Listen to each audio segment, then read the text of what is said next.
Hi, my name is Camille Crosby. Today I'm going to be talking to you about something that's very close to my heart. A few years ago, I decided to allow one of my dear friends to move in as my roommate. I had one other roommate at the time, and we decided that, all right, we can let Ashley move in with us. Ashley was a creative, intelligent, empathetic, just witty, hilarious person. She's probably one of the most intelligent people I've ever met. She had a great job, she was tidy, she had a good credit score, and she respected public spaces in the apartment. So she had all of the qualities that you really look for when you are on a roommate search. So we were excited, but Ashley also had a troubled past, and she was currently in her 7th year of fighting an opioid addiction. She had been addicted to heroin for 7 years, and she had recently graduated from her 3rd visit to rehab to a sober living facility.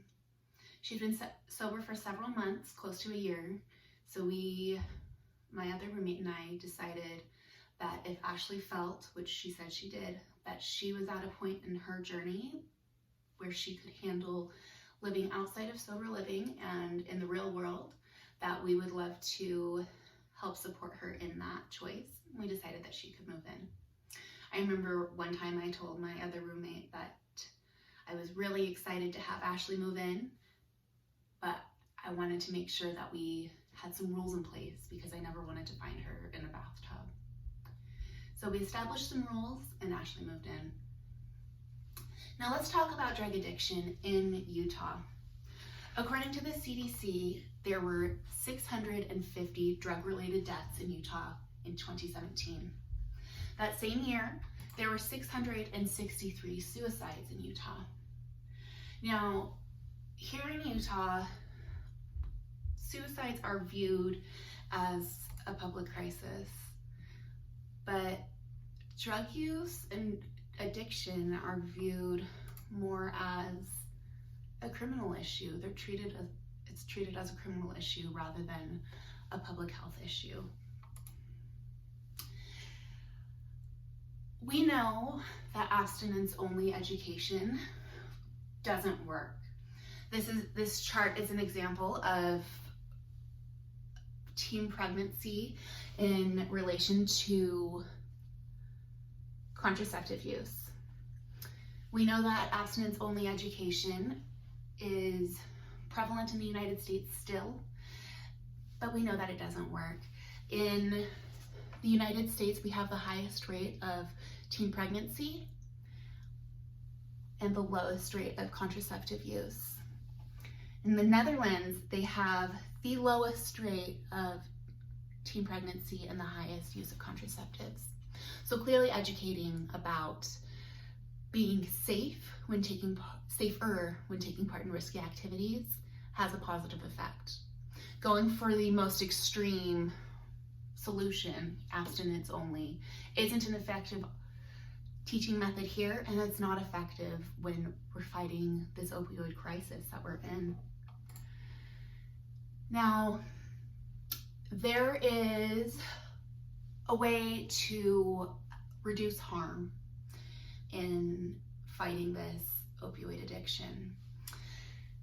Safe injection sites have been around for several years. There are places where drug addicts can go and have access to clean needles, sterilizing equipment. They'll have medical help on site in case the need arrives, and access to naloxone in case an overdose occurs. Naloxone saves thousands of lives every year. The first safe injection site that was legalized in North America is in Canada, surprise, in Vancouver. This was established in 2003 as an experiment actually to see if harm reduction was actually an effective way to combat high frequency of drug abuse.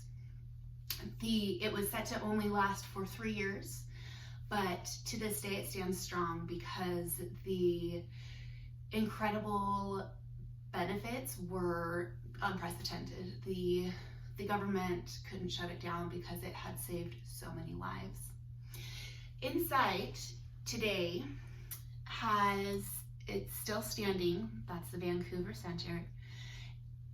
Since its inception in 2003, over 3.5 million overdose deaths have been prevented due to quick medical intervention in providing naloxone.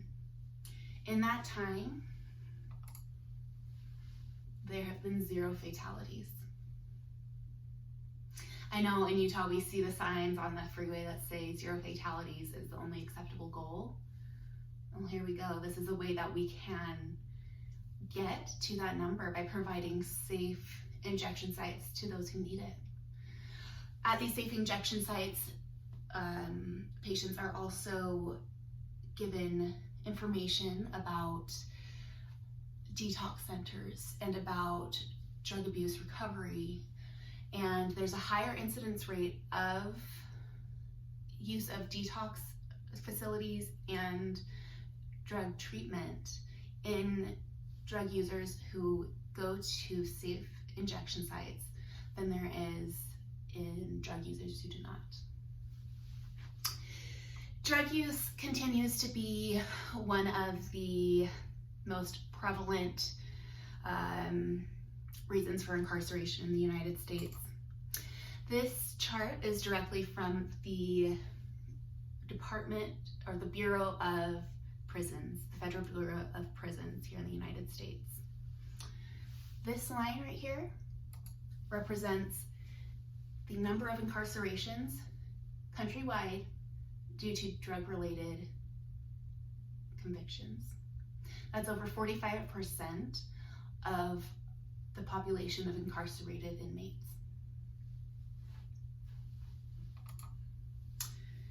Let's talk about Ashley a little bit more. Now, a little while after Ashley moved in, she relapsed. So my other roommate and I, we asked her to move back into sober living per our agreement.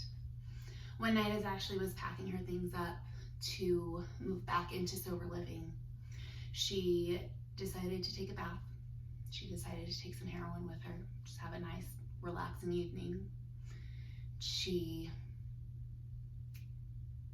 didn't wake up. The next afternoon, I went home to clean up during lunch, and my worst fear came true. I don't know if access to a safe injection site would have saved Ashley's life, but I know that safe injection sites do save lives. And the people that struggle with addiction are incredible people who have so much to offer to the world. We should be treating drug and opioid addiction as a public health issue, not as a criminal issue. When we treat it as a criminal issue, we clog up our prisons and we fail the people who need it most. We fail the people who are addicted and their families. We're causing, or I should say allowing, so many more deaths than we need to be allowing. In the United States, there's only one safe injection site that's legal. It's in Philadelphia. I don't know how many years it will take for Utah to get to the point that it needs to be and to establish some safe injection sites, but I think that it's an important thing that we all need to push for. We need to push for decriminalization of drug use so that we can actually tackle the underlying problem, which is helping the people who are affected by it the most.